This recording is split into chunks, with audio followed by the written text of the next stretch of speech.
Thank you, Mr. Chairman. I voted aye today, and I want to just briefly explain why. I believe in my 65 years, I'll be 65 in August, that Mr. Kennedy will be one of the first people coming before who is, in fact, not a trained healthcare expert. He views this through the lens of an attorney. He's brought many lawsuits on food safety, vaccine safety, a number of other things. But, Mr. Chair, I think it was Senator Warnock that said that the president said he was going to go wild in the Department of Health and Human Services. I hope he does. I hope he goes wild and actually finds a way to reduce the cost of health care. I hope he goes wild, and instead of having the discussions that we have had for the 10 years that I've been in the Senate of making Medicaid work and making people on Medicaid healthier, I hope he goes wild and figures out how to do it, because the status quo has not achieved much in the way of gain.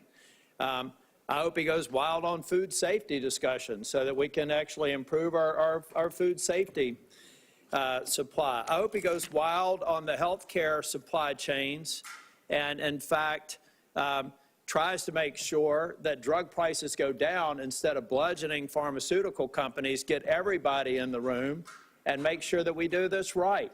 Reduce the cost of bringing a vaccine to market, reduce the cost of bringing drugs and therapeutics to market. Look at the full supply chain, and somebody with a legal mind may do that. He is no health professional.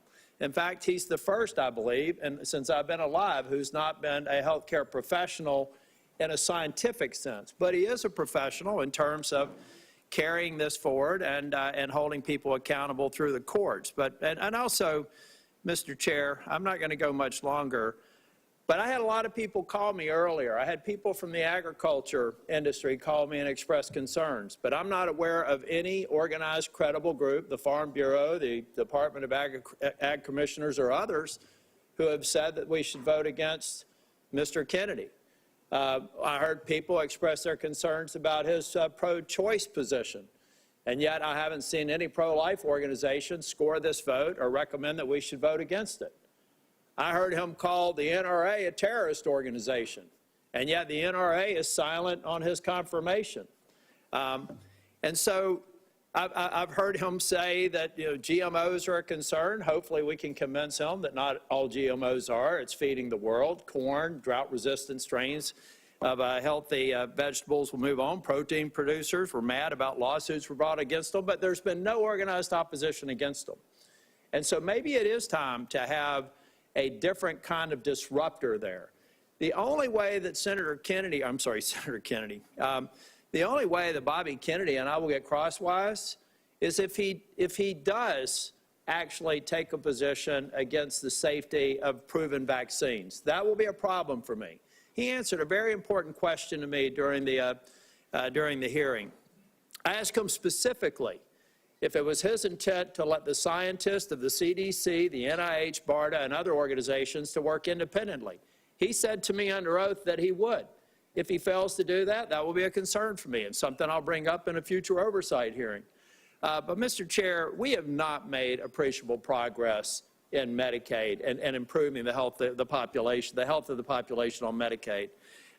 We have a SNAP program that does have too much sugar and things that are eligible in that program that should be eliminated to make these people who are on free and reduced lunch healthier. We need to stop having full trash cans in public school cafeterias full of stuff that the kids aren't eating and figure out how those kids on free and reduced lunch actually have a healthier lifestyle. And so I, for one, think that it is time to put a disruptor in. It is time to put somebody in there that's going to go wild.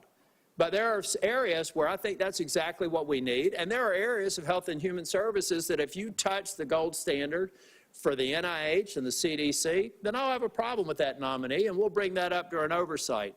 But it was for those reasons. And the fact is that there's not a single organization that I consider to be credible in this space, in agriculture, in Second Amendment, or in pro-life, who have openly objected and scored this vote. I believe that silence is consent. And the fact that they haven't suggests to me that folks that I'm instructed by are okay with this nomination. And for those reasons, I voted for Mr. Kennedy. Thank you, Senator.